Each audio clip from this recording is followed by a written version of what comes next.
उत्तर प्रदेश की ज्योति मौर्य की कहानी तो आप सबने सुनी होगी कि कैसे ज्योति मौर्य ने एसडीएम बनने के बाद अपने पति को छोड़ने का फैसला ले लिया था और उसके बाद इस बात को लेकर के सोशल मीडिया पर जमकर के हंगामा हुआ था।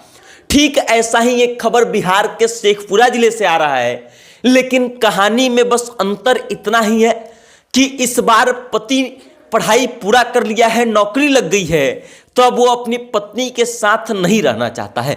और खास बात ये कि इन दोनों पति पत्नी का जो विवाह था वो प्रेम विवाह हुआ था।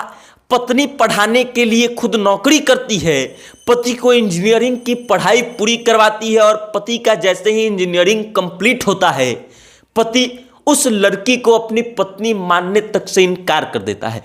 अब पूरी खबर क्या है, कहाँ का ये मामला है, ये दोनों पति पत्नी कौन है, इन सभी मुद्दों पर प्रकाश डालेंगे।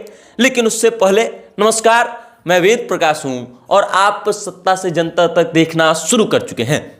बिहार के शेखपुरा जिले के हुसैनाबाद के एक व्यक्ति हैं जिनका नाम प्रवीण कुमार है। प्रवीण कुमार 2021 में एक लड़की के साथ प्रेम विवाह करते हैं, जिस लड़की का नाम सविता कुमारी था। प्रवीण कुमार और सविता कुमारी जो है वो एक ही कोचिंग में पढ़ाने का काम करते थे और वहाँ उन दोनों को प्रेम हो जाता है। प्रेम के बाद दोनों भाग करके प्रेम विवाह कर लेते हैं 2021 में। और उसके बाद प्रवीण कुमार अपनी पत्नी सविता कुमारी के सामने इस बात का इच्छा व्यक्त करते हैं कि उनको इंजीनियरिंग की पढ़ाई करने की इच्छा है। और तब पत्नी सविता कुमारी है वो कहती है कि आपको पढ़ना है तो आप पढ़िए, हम नौकरी करेंगे, हम आपके पढ़ाई का पूरा खर्च उठाएंगे। उसके बाद प्रवीण कुमार जो है उनका एक प्राइवेट इंजीनियरिंग कॉलेज में नामांकन करवाया जाता है। प्रवीण कुमार इंजीनियरिंग की पढ़ाई पूरी करते हैं। सविता कुमारी जो है वो बाहर जाकर के नौकरी करने लगती हैं और नौकरी करके जो पैसा मिलता है वो अपने पति की पढ़ाई में पूरी तरीके से लगा देती हैं। उसके बाद प्रवीण कुमार का इंजीनियरिंग का कोर्स जैसे ही कंप्लीट होता है, प्रवीण कुमार का सुर ही बदल जाता है। वो प्रवीण कुमार जो 2021 में सविता कुमारी के साथ प्रेम विवाह किए थे, वो अब सविता कुमारी को अपनी पत्नी मानने तक से इनकार कर देते हैं। और उसके बाद सविता कुमारी पर दुखों का पहाड़ टूट पड़ता है। सविता कुमारी जो है वो शेखपुरा के महिला हेल्पलाइन में जाकर के लिखित आवेदन देती है और उसके बाद महिला हेल्पलाइन के द्वारा प्रवीण कुमार को अब नोटिस भेजा गया है।